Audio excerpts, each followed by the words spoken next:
Assalamualaikum warahmatullahi wabarakatuh. Perkenalkan, nama saya Chandra Aldiawan. Saya kelas HKI 2C. Saya NIM 19 11 11 0044. Saya akan menjelaskan pelajaran Tarik Tashri kelompok 4, 5, 6. Baiklah, kelompok yang akan saya jelaskan yang pertama yaitu kelompok 4 yang judulnya Sunnah dan kedudukannya dalam menetapkan hukum. Sunnah secara bahasa berarti metode dan jalan mencakup yang baik maupun yang buruk. Sunnah dengan makna ini telah digunakan dalam Al-Quran dan hadis. Pengertian sunnah menurut para ahli fikih adalah suatu yang telah dianjurkan oleh Nabi Muhammad SAW tanpa adanya pengharusan. Sunnah termasuk salah satu dari 5 hukum dalam Islam: wajib, haram, sunnah, makruh, dan mubah.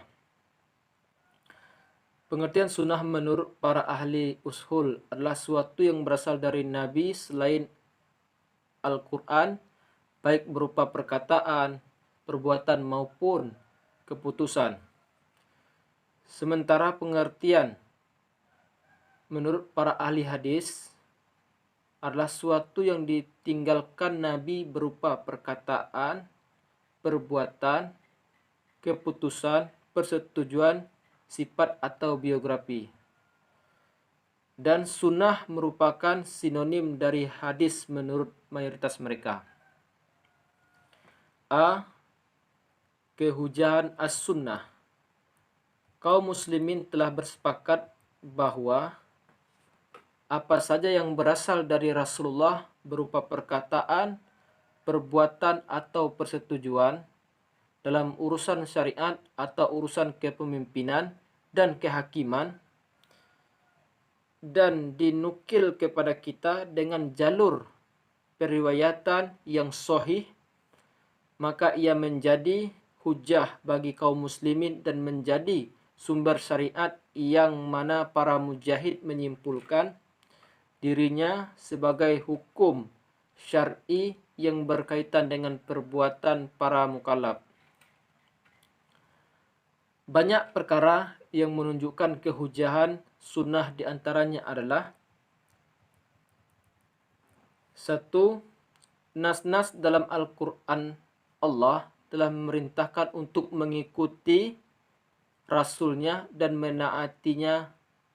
Dalam Al-Quran, surat An-Nisa ayat 59 yang artinya, wahai orang-orang yang beriman, taatilah Allah dan taatilah Rasulnya dan ulil amri di antara kamu. 2. Amal para sahabat. Para sahabat pada masa hidupnya Rasulullah senantiasa mengerjakan perintah dan menjauhi larangannya. Mereka tidak membedakan antara hukum yang Allah wahyukan dalam Al-Quran Al-Karim dan hukum yang bersumber dari Rasulullah SAW. Begitu pula yang mereka lakukan setelah wafatnya Rasulullah SAW. Mereka melihat kepada kitabullah untuk mencari hukum atas permasalahan di dalamnya. Jika mereka tidak menemukan dalam kitabullah, maka mereka kembali melaksanakan perintah-perintah Allah yang bersifat global berdasarkan cara yang telah dijelaskan dan dirincikan oleh Rasulullah. Di dalam Al-Quran Al-Karim telah banyak disebut nas-nas yang bersifat global, yang mana tersebut mengandung perintah Allah kepada manusia. Al-Quran sendiri tidak menjelaskan tata cara dalam melaksanakan perintah tersebut seperti kewajiban solat, zakat, puasa, dan haji. B. Hubungan sunnah dengan Al-Quran dari segi hukum-hukum yang terkandung di dalamnya.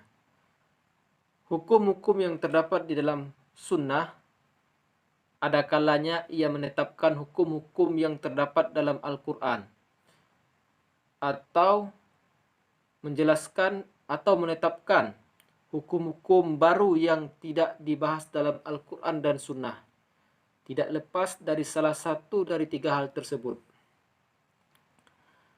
Ibnu Qayyim menjelaskan wajib mengikuti sunnah walaupun sunnah tersebut membawa hukum-hukum yang belum ada dalam Al-Quran, dan beliau membaginya kepada beberapa bagian berikut dengan menyertakan contoh.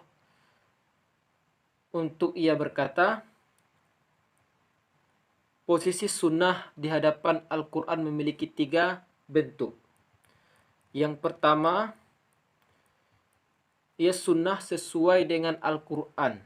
Dari segi isi, maka kesepakatan sunnah dengan Al-Quran dalam satu hukum tertentu merupakan bentuk dari kesepakatan dalil-dalil yang saling menopang antara satu dengan yang lainnya.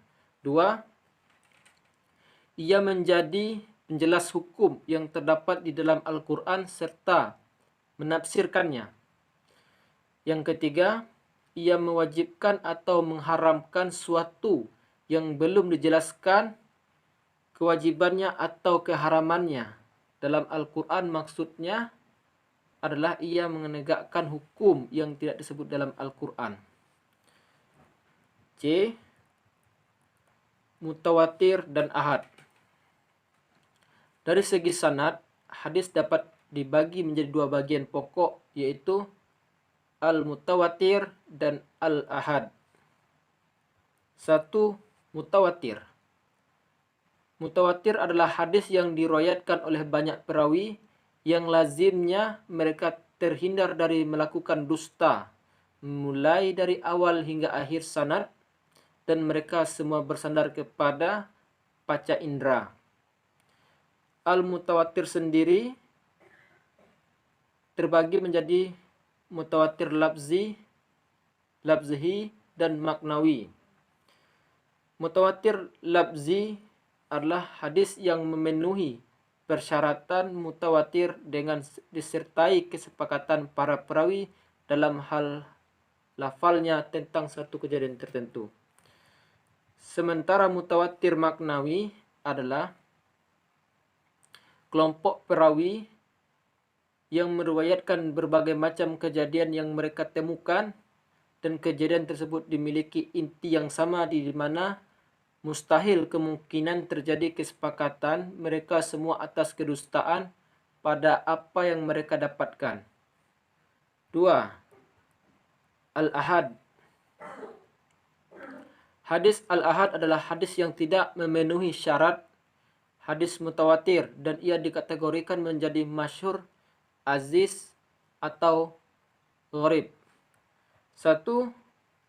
Masyhur. Pengertiannya menurut para ahli hadis adalah hadis yang memiliki jalur lebih dari 2 dan tidak mencapai jalur yang dimiliki oleh mutawatir. Yang selanjutnya aziz. Aziz ini yaitu hadis yang diriwayatkan oleh 2 perawi pada salah satu tingkatan dari sekian tingkatan sanad, di mana perawi pada suatu tingkatan tidak kurang dari 2 orang walaupun pada sebagian tingkatan jumlahnya perawinya lebih dari 2 orang. Ia dinamakan aziz karena kuat karena adanya jalur lain yang ikut meriwayatkannya. 3. Gharib, yaitu hadis yang diriwayatkan oleh suatu perawi saja pada seluruh tingkatan sanad. Selanjutnya materi yang D, sunnah yang qadhi dan zani. Sunnah yang mutawatir sebenarnya pasti dari Rasulullah karena mutawatir memberikan kepastian akan kebenaran suatu kabar. Indikasinya terkadang mengarah kepada suatu yang pasti apabila ia tidak mengandung makna lain, dan terkadang juga tidak mengarah kepada suatu yang pasti apabila mengandung makna lebih dari suatu. Sementara sunnah yang sebenarnya belum pasti dari Rasulullah karena sanadnya tidak memberikan kepastian akan keberadaan suatu kabar.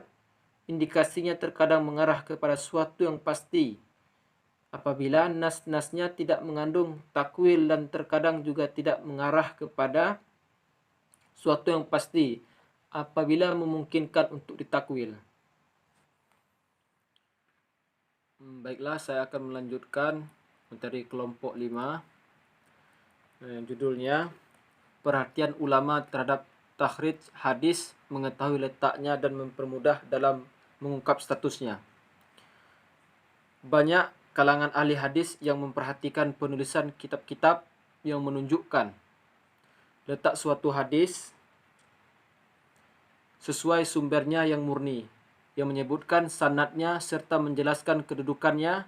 Kitab-kitab yang posisinya berada di bawah kitab di atas adalah kitab yang menghubungkan suatu hadis kepada kitab-kitab yang bukan merupakan kitab hadis yang pokok, sehingga kitab tersebut menginformasikan kepada pembaca bahwa hadis ini telah disebutkan pada kitab tertentu walaupun kitab tersebut bukan salah satu dari sumber hadis yang pokok.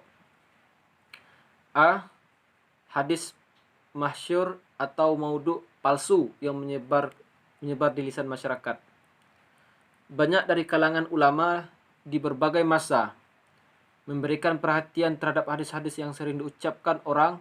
Mereka menjelaskan derajatnya dan mengategorikan yang doib, palsu, atau bahkan yang tidak memiliki sumber sama sekali walaupun tersebar di lisan masyarakat, dan sebagian dari mereka ada yang memberikan perhatian terhadap hadis-hadis maudhu saja. Para ulama juga memberikan perhatian terhadap kitab-kitab Allah, hadis dan kitab-kitab rijal, para perawi hadis, jar dan ta'dil yang disertai dengan standar-standar yang menentukan kesahihan sanad maupun matannya.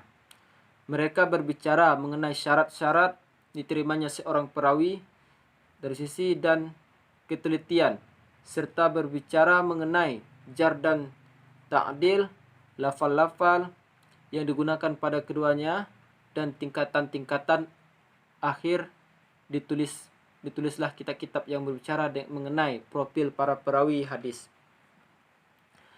Agar dapat dibedakan antara perawi yang kuat dan perawi yang lemah, serta perawi yang jujur dan pendusta, dengan tujuan menjaga sunnah metode penulisan kitab-kitab tersebut bermacam dari segi umum dan khususnya.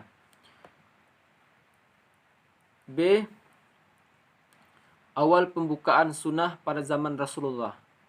Pada saat Rasulullah masih hidup, para penulis wahyu berjumlah 40 orang, mayoritas mereka adalah penduduk asli Mekah. Sebagaimana telah disebutkan nama-nama mereka oleh pengarang kitab Al-Hidayah, bahkan Imam Al-Balad Zuhri di dalam karangannya yang berjudul Futuh Al-Buldan, yang menyebutkan ada beberapa wanita yang pandai menulis. Di antara mereka adalah Ummul Mukminin Hafsah, Ummul Kulsum binti Uqbah, Asy Syaffa binti Abdullah Al-Quraisyah, Aisyah binti Sa'ad, dan Karimah binti Miqdad. Ibnu Sa'd menyebut bahwa orang-orang Ansar ikut berbaiat mengirim pesan kepada Rasulullah pada saat beliau masih tinggal di Mekah. Utuslah kepada kami orang yang memahamkan kepada kami ilmu agama dan mengajarkan kami Al-Quran. Lalu Rasulullah pun memutuskan kepada mereka Mus'hab bin Umair, dan ia pun mengucapkan kepada mereka, membacakan kepada mereka Al-Quran dan mengajarkannya. Di saat wahyu mulai banyak turun dihafalkan oleh banyak sahabat, dan di saat tidak ada rasa khawatir dan bercampurnya hadis dengan Al-Quran, maka Rasulullah memberikan izin khusus kepada sebagian sahabat untuk menulis hadis agar tulisan tersebut dapat membantu mereka untuk menambah kekuatan hafalan jika Rasulullah SAW setelah berhijrah mereka khawatir akan lupa, sementara hafalan mereka belum terlalu melekat kuat di otak mereka. Barangkali yang diberi izin khusus tersebut adalah orang yang sangat kuat hafalannya. Dengan ini akhirnya terwujud temu antara nas-nas yang saling bertentangan, yaitu antara nas yang melarang dari penulisan hadis dan hadis yang membolehkan pembolehan membolehkan setelah generasi Islam pertama berlalu terjadi kesepakatan atas diperbolehkannya menulis hadis. C. Ijtihad Rasulullah dan para sahabat. Dakwah Rasulullah bersandar pada mentauhidkan Allah dan berlepas diri dari kesyirikan sehingga urusan manusia lurus dari atas ibadah murni kepada Allah. Itulah seruan para rasul pada rangkaian dakwah mereka yang memerangi seluruh aspek kehidupan manusia. Di antara hal penting dalam dakwah tersebut adalah hendaknya kaum mukminin dididik untuk tunduk kepada apa saja yang datang dari Allah, baik berupa perintah maupun larangan, dan hendaklah kepribadian mereka dibangun atas jasa yang lurus sehingga berjalan sesuai dengan petunjuk Allah serta mengikuti. Para ulama telah membicarakan mengenai ijtihad Rasul. Yang pertama, sebagian mereka berpendapat bahwa beliau tidak boleh untuk berijtihad dikarenakan beliau mampu mengetahui suatu hukum melalui wahyu. Yang kedua, sementara mayoritas dari mereka berpendapat bahwa boleh-boleh saja beliau berijtihad dan kadang ijtihad beliau benar dan terkadang keliru. Dan beliau tidak mungkin menyetujui suatu yang keliru. 4. Selanjutnya, ijtihad para sahabat pada masa Rasulullah. Rasulullah SAW telah menyetujui Mu'az atas ijtihad yang ia lakukan pada permasalahan tidak dia dapatkan padanya nas dari Allah maupun Rasulnya. Diriwayatkan dari beberapa sahabat dari Mu'az bahwa Rasulullah SAW berkata kepadanya pada saat beliau mengutus ke Yaman, "Apa yang kau perbuat jika engkau memerlukan pemutusan hukum?" Dia berkata, "Aku memutuskan sesuai hukum yang terdapat dalam kitabullah." Nabi kembali bertanya, "Bagaimana jika engkau tidak mendapatkan dalam kitabullah?" Dia menjawab, "Maka dengan sunnah Rasulullah." Lalu Nabi bertanya lagi, "Bagaimana jika engkau tidak mendapatkan di dalam sunnah Rasul?" Dia menjawab, "Aku berijtihad dengan pendapatku dengan sungguh-sungguh." Lalu Nabi memukul dadanya seraya berkata, "Segala puji bagi Allah yang telah menunjukkan utusan Rasulnya kepada sesuatu yang diridhai oleh Allah." Ada beberapa peristiwa yang menunjukkan bahwa para sahabat melakukan ijtihad pada masa Nabi dan banyak permasalahan dan Nabi tidak mencela perbuatan mereka. Sebagiannya mereka lakukan pada saat Nabi tidak bersama mereka dan sebagian lagi mereka lakukan pada saat Nabi bersama mereka. Di hadapan Nabi mereka lakukan ijtihad. D. Ciri khas tasyri' dalam Al-Quran dan Sunnah. 1. Ma'ruf dan mungkar. Syariat dan bertujuan membangun kehidupan manusia yang ma'ruf dan menjauhkan yang mungkar. Oleh karenanya, dakwah Islam berdiri di atas seruan kepada ma'ruf dan mencegah dari sesuatu yang mungkar. Ma'ruf adalah kebenaran yang sesuai dengan fitrah di mana Allah ciptakan manusia di atasnya dan kebaikan diakui dalam Islam. Sementara mungkar adalah keburukan yang berlawanan dengan fitrah tersebut dan keburukan yang diakui dalam Islam.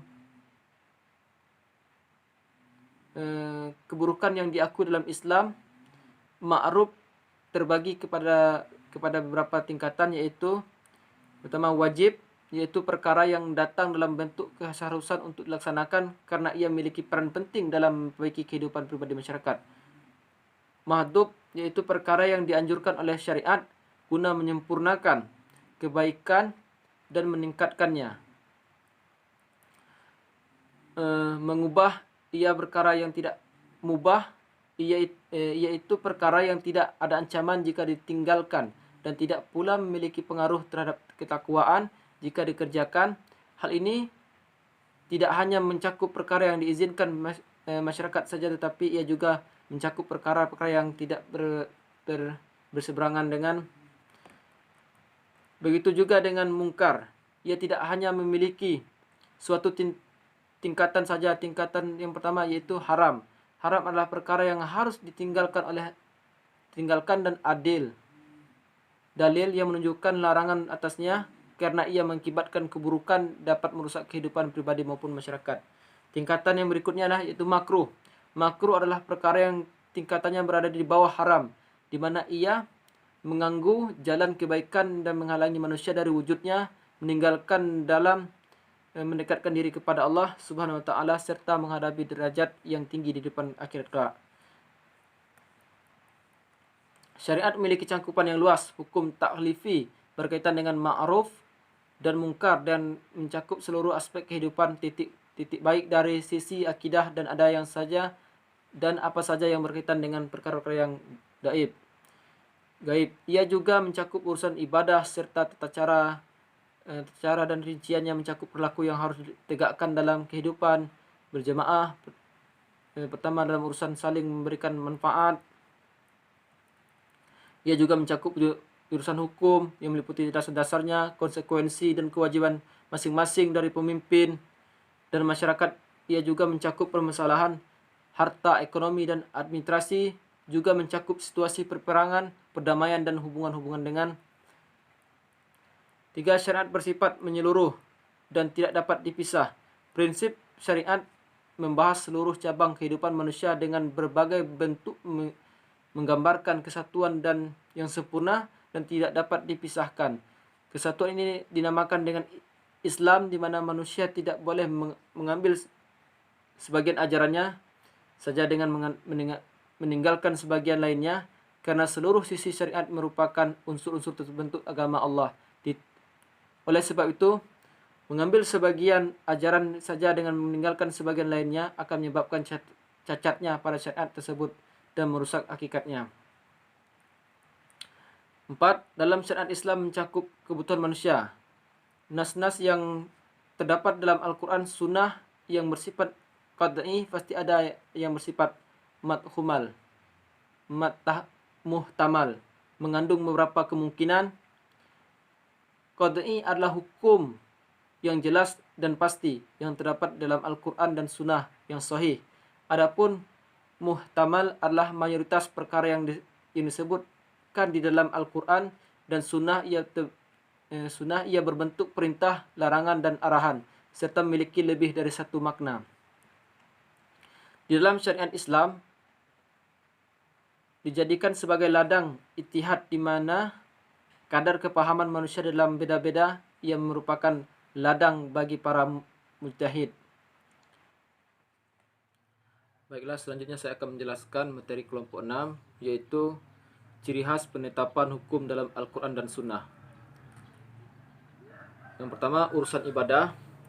Nas-nas yang terdapat dalam Al-Quran dan Sunnah menunjukkan bahwa penetapan syariat salat adalah pada awal diutusnya Nabi sebagai Rasul, sebagaimana yang tersirat dalam surat Al-Muzammil yang ayat 1-6 yang artinya, wahai orang-orang yang berselimut Muhammad, bangunlah untuk salat pada malam hari kecuali sebagian kecil, yaitu separuh atau kurang sedikit dari itu atau lebih dari seperempat itu, dan bacalah Al-Quran dengan perlahan-lahan.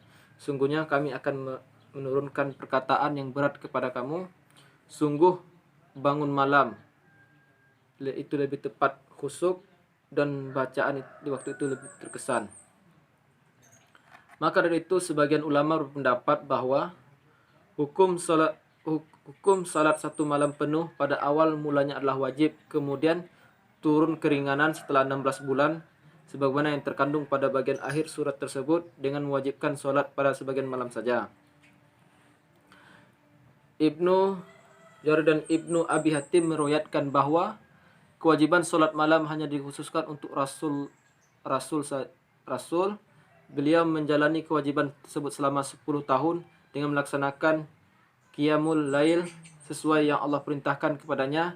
Ada juga sekelompok dari para sahabat yang ikut melaksanakan bersama beliau.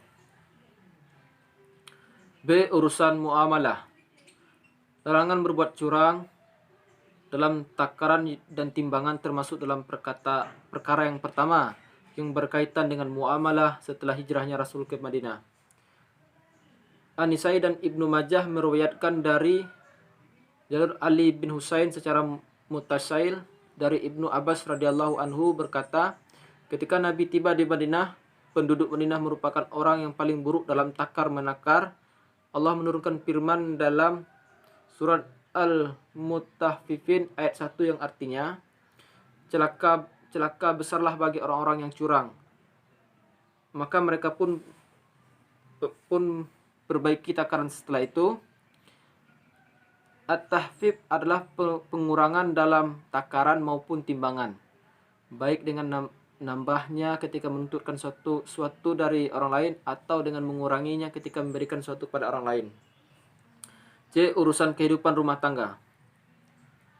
Al-Quran yang turun di Mekah membawa misi untuk menjaga kemaluan, dan Rasulullah menghapus pernikahan-pernikahan jahiliyah. Islam motivasi untuk menikah dan melarang dari tabatul. Hukum-hukum seputar nikah disyariatkan pada awal fase Madinah, dan kebanyakan hukum tersebut tercantum dalam surat An-Nisa. Nisa ayat 3 dan 4. Selanjutnya, Rasulullah mempersaudarakan antara muhajirin dan ansor setelah hijrah. Mereka saling mewarisi karena persaudaraan tersebut dan bukan karena kekerabatan. Pihak muhajirin mewarisi dari pihak ansor, begitu juga sebaliknya. Pada tahun ketiga hijrah setelah perang Uhud, turun ayat-ayat yang berkenaan dengan faraid. Masalah kejahatan pidana.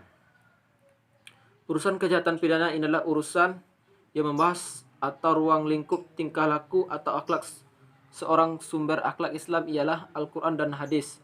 Hukum yang mengatur masalah tingkah laku atau akhlak ini disebut hukum syar'i atau hukum syarak. Hukum syar'i secara harfiah berarti satuan, dan syariah secara teknis dalam ilmu hukum Islam. Hukum syariah didefinisikan menjadi sapaan ilahi terhadap subjek hukum mengenai tingkah laku atau perbuatan yang berisi tentang tuntunan dan penetapan. Ada dua makna dari arti tersebut. Yang pertama sebagai sapaan ilahi yang tertuju kepada manusia sebagai subjek hukum menyangkut tingkah laku. Yang kedua sapaan ilahi yang berisi tentang tuntunan perizinan atau penetapan. Syariat rajam dalam perzinahan atas orang yang muhsan turun pada tahun keempat setelah hijrah,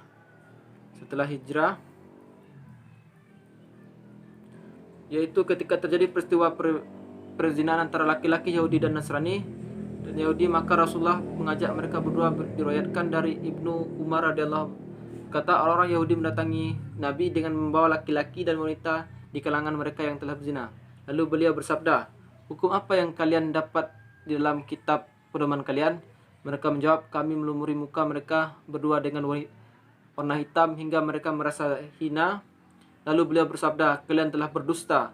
Sesungguhnya dalam kitab kalian terdapat hukum rajam. Maka bawalah Taurat kemari dan bacalah jika kalian benar-benar orang yang jujur. Maka mereka pun mendatangkan Taurat beserta orang yang diutusi untuk membaca kitab tersebut. Maka dia pun membacanya sehingga sampai pada suatu sebagian dari kitab itu. Ia pun menutupkan tangannya padanya, lalu dikatakan kepadanya, angkatlah tanganmu. Maka ia pun mengangkat tangannya, dan ternyata lembaran itu bersinar. Maka ia berkata, atau mereka berkata, wahai Muhammad, sungguhnya di dalamnya terdapat perintah rajam, akan tetapi kami selalu menutupi di antara kami. Maka Rasulullah merintahkan untuk mengajak mereka.